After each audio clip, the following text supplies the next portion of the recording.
Olá, sejam todos e todas muito bem-vindos e bem-vindas.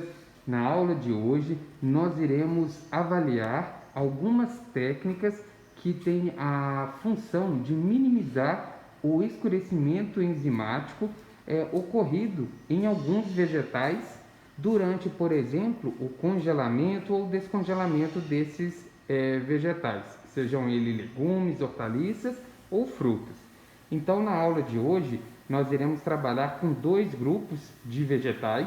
A gente vai separar por um primeiro grupo composto por vagem, por brócolis, que corresponde ao grupo das hortaliças, aos quais sofrerão um pré-tratamento de branqueamento sob imersão em água fervente.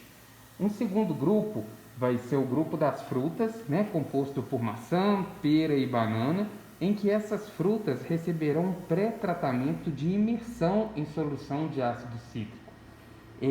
Ambos, as hortaliças e as frutas, após o pré-tratamento, elas serão envasadas em embalagens plásticas seladas após a remoção do gás de seu interior e destinado ao congelamento em freezer, a temperatura aproximada de menos 18 graus Celsius.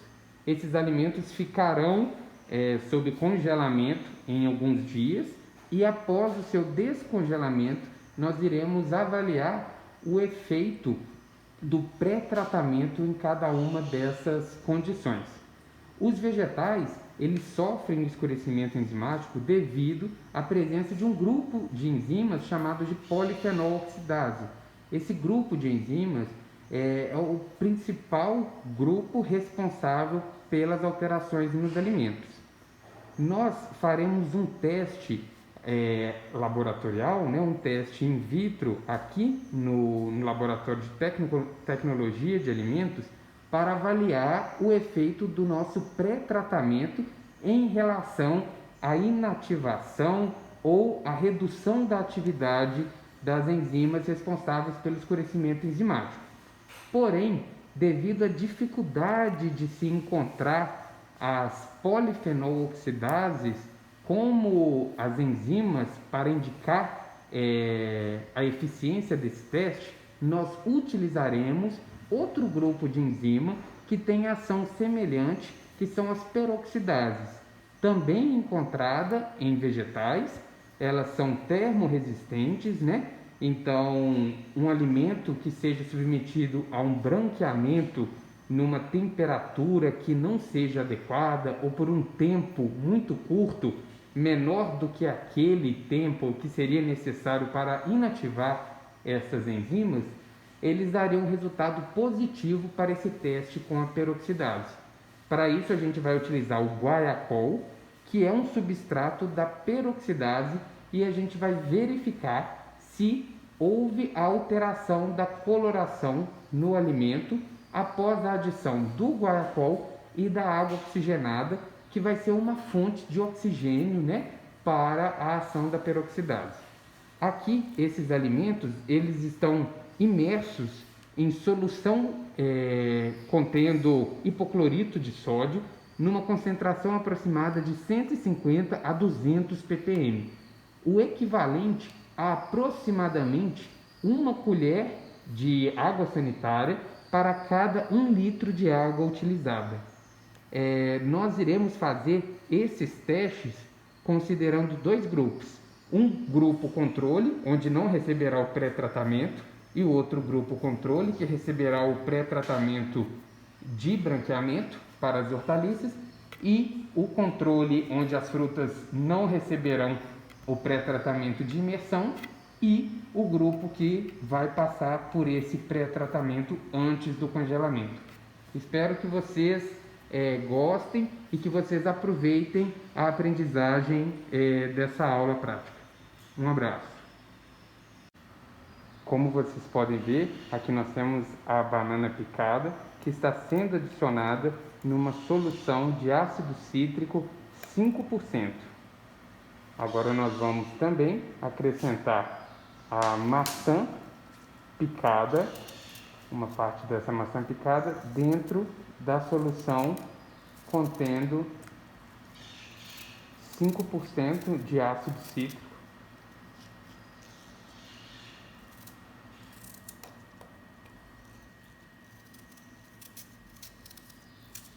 Esse pré-tratamento consiste em submeter as frutas a uma solução ácida a fim de reduzir o pH, né, através do meio ácido e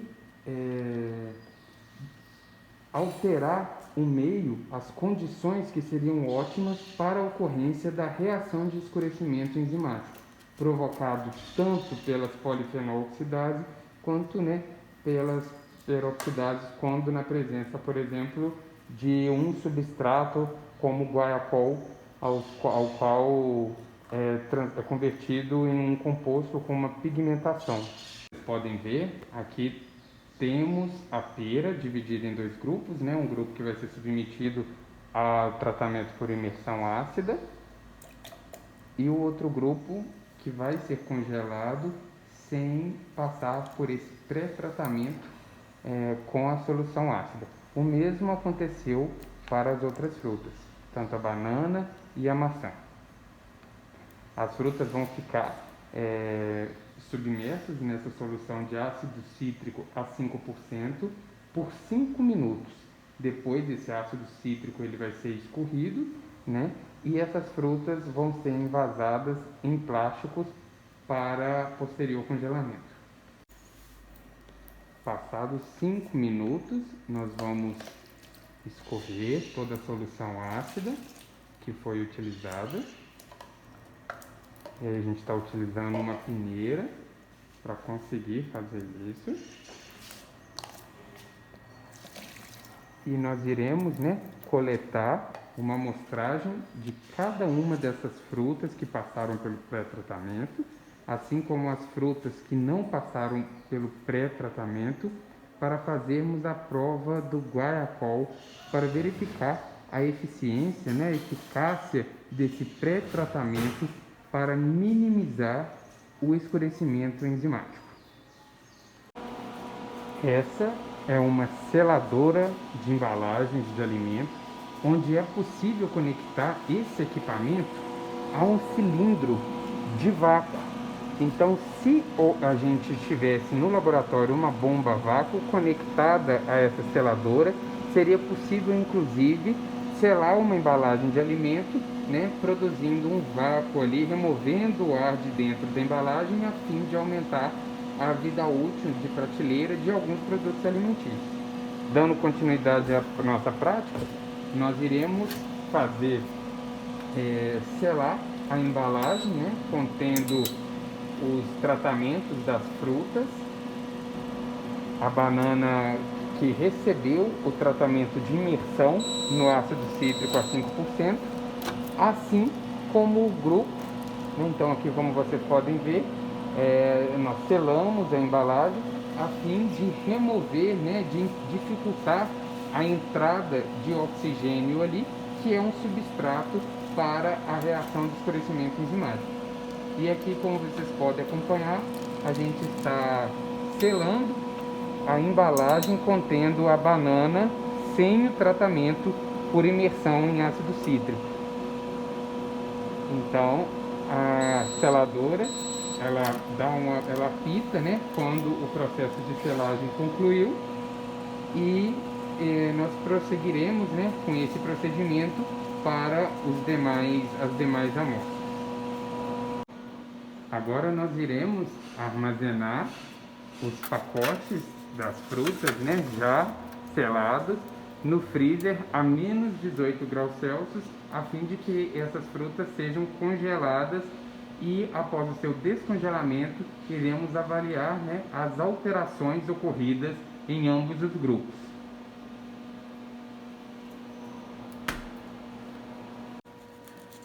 Os vegetais, eles estão sendo picados, né, para receber o pré-tratamento de branqueamento antes de serem congelados, e uma porção desses vegetais não receberá esse pré-tratamento e vai ser congelado diretamente. O mesmo procedimento irá acontecer com o brócolis e a batata que estava escondida aqui no fundo desse recipiente e eu não me atentei, né, em mencionar para vocês anteriormente. Como é possível verificar aqui, os vegetais eles já foram descascados, né, no caso da batata, picados e separados em dois grupos, aos quais serão submetidos ao pré-tratamento de branqueamento ou então diretamente submetido ao congelamento. Então a batata foi utilizada, assim como a vagem, os floretes do brócolis, assim como partes, né, pedaços do talho.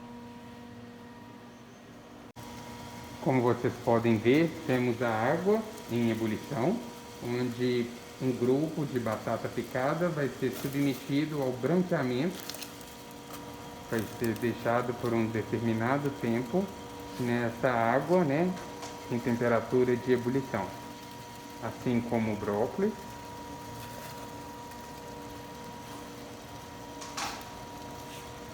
E também a vagem. Passaram-se 2 minutos em que a vagem ela ficou sendo branqueada ali, ela ficou sob fervura. Então agora ela foi, né, removida da água quente. O mesmo procedimento vai ser realizado para as demais amostras que estão aqui. O brócolis, ele também sofreu um branqueamento durante 2 minutos. A água quente, né, foi removida.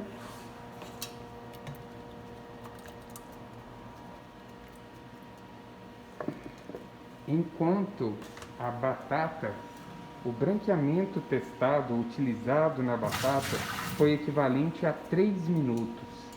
Então, anotem essa diferença. Enquanto o brócolis e a vagem recebeu um branqueamento durante 2 minutos em água quente, a batata sofreu um branqueamento por 3 minutos.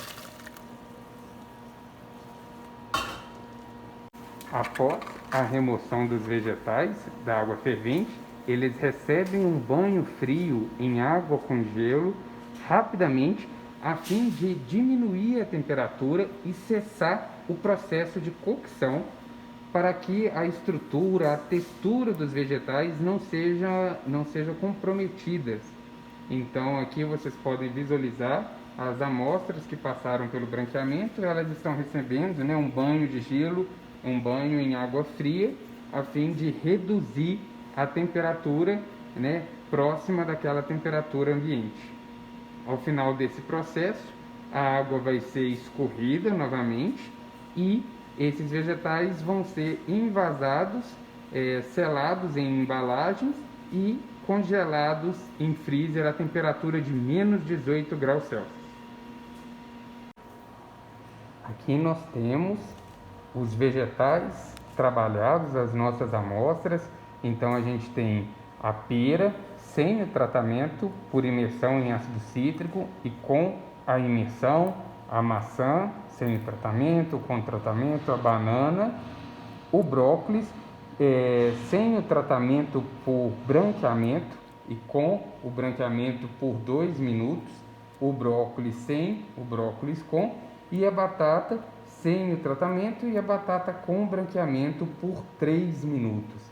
Agora nós vamos acrescentar uma gota de solução de guaiacol a 1% em cada uma das amostras e logo acima da gota, na sequência, será adicionada uma gota de solução de água oxigenada, de peróxido de hidrogênio.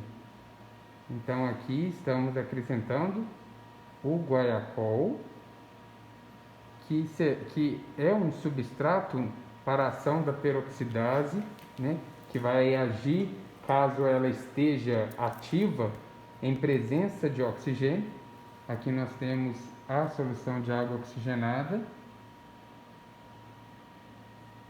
onde uma gota, né, está sendo adicionada em cima da solução de guaiacol em cada um dos vegetais. Na primeira coluna, lembrando, nós temos os vegetais que não receberam tratamento para minimizar o escurecimento enzimático, e na segunda coluna, os vegetais que receberam tratamento. Na sequência, nós esperamos 2 minutos para que a reação aconteça, e só queria chamar a atenção que a água oxigenada, a solução é de 10 volumes.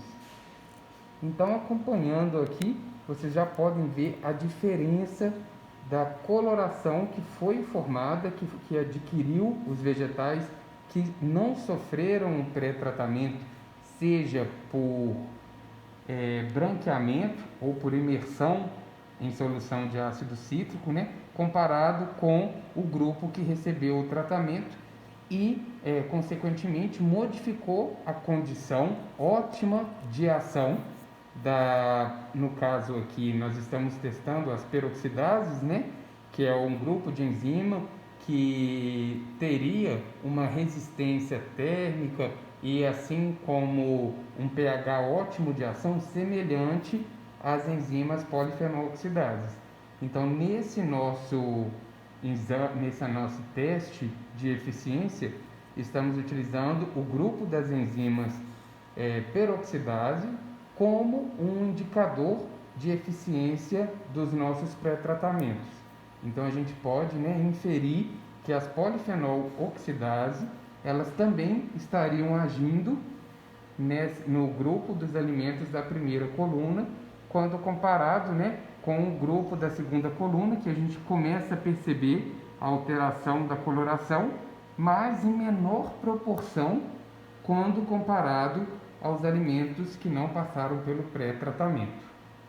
Então aqui a gente tem um teste, que comprova a eficiência dos nossos pré-tratamentos em relação à minimização do escurecimento enzimático.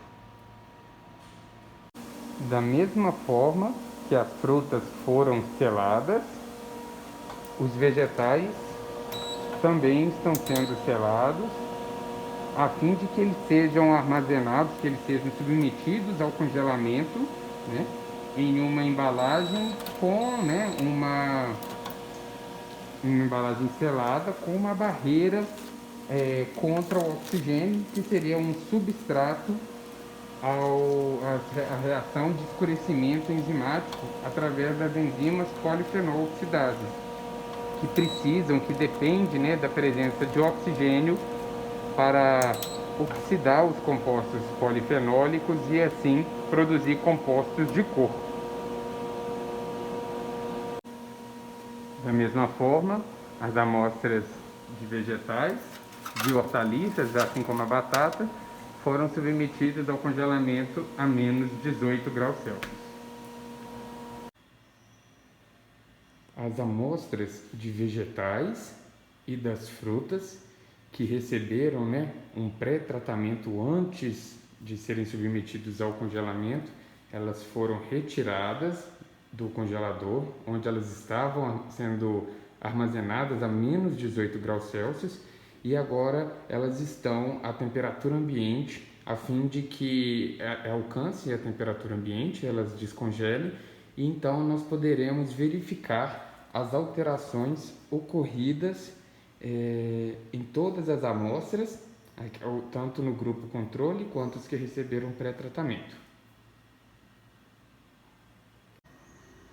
Estou fazendo um pouco de suspense porque agora a gente vai revelar o resultado das frutas e dos legumes após o descongelamento. Então vocês vão conferir as características sensoriais. No caso aqui a gente vai ver mais o aspecto das frutas. Então, começando do grupo controle da banana, que não sofreu tratamento. Então vocês podem perceber aqui, ela está meio molinha e um pouco escura quando comparado com o grupo que recebeu o tratamento por imersão em ácido cítrico, que também apresenta-se mole devido à perda de exudato durante o descongelamento, que durante o congelamento há a formação de cristais de gelo, e durante o congelamento isso danifica a estrutura, né, do vegetal. Na sequência, a pera, o grupo controle, que não recebeu o tratamento, bem escuro, então houve um escurecimento aqui bem visível quando comparado, né, com a pera que foi mergulhada então no ácido cítrico. Colocando lado a lado, vocês veem bem a diferença da coloração. Então, esse tratamento por imersão com 5% de ácido cítrico foi interessante. O mesmo foi percebido com a maçã. O grupo controle, né, escureceu, enquanto o grupo que recebeu o tratamento conseguiu segurar ali a sua coloração. Então, as enzimas, né, do grupo polifenol-oxidase agem em menor intensidade no grupo que recebeu o tratamento. Então, aqui um aspecto geral. E vamos passar agora, né, para a análise do grupo controle da vagem, que não recebeu, né, o tratamento de branqueamento, quando comparada com a vagem que foi branqueada. Nesse caso, não é possível determinar e perceber grandes alterações, grandes transformações. Pode ser que o período em que os vegetais foram submetidos ao congelamento não foi um período tão longo, assim como o descongelamento pode ter acontecido mais rápido e não foi possível perceber grandes alterações na cor. Em contrapartida, né, o brócolis sem tratamento, ele apresentou um pouco de descoloração, ele ficou com um verde mais oliva quando comparado, né, ao brócolis que recebeu o branqueamento. Colocando eles lado a lado, é possível ver que o brócolis com tratamento, com que foi branqueado, ele apresenta, né, um verde mais intenso quando comparado com o grupo controle. E a batata é onde a gente percebe, né, uma diferença mais clara. A batata, o grupo controle da batata escureceu bastante, enquanto aquela batata que foi branqueada, que a gente promoveu a inativação das enzimas do grupo polifenol-oxidase, elas não apresentaram um escurecimento assim acentuado, né? Então aqui a gente encerra, né, essa aula prática com a avaliação dos nossos experimentos. Uma última visão, uma última filmagem para vocês verificarem as diferenças. A vagem, cuja diferença foi muito sutil. O brócolis já é possível determinar né, uma diferença mais pronunciada, e a batata também ficou muito claro isso. Espero que vocês tenham aproveitado e aprendido, né, com a aula dessa semana. Um abraço.